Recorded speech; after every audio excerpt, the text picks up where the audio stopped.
ટોળાનો ભાગ બનીને સમજણ ન હોય, ખબર ના હોય, કોના માટે કરો છો, શું કરો છો, કોણે પ્લાનિંગ કર્યું, શું કર્યું, કઈ ખબર ના હોય તો પણ એનો ભાગ બની જવું, એને મૂર્ખતા સિવાય હું કંઈ સમજતો નથી. એને માત્ર ને માત્ર મૂર્ખતા કહું છું.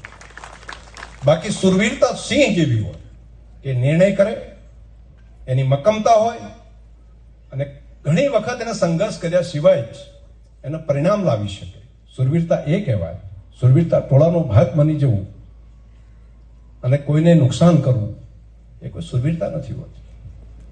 એ તો કાયરતા હોય છે, પલાયનવાદ હોય છે.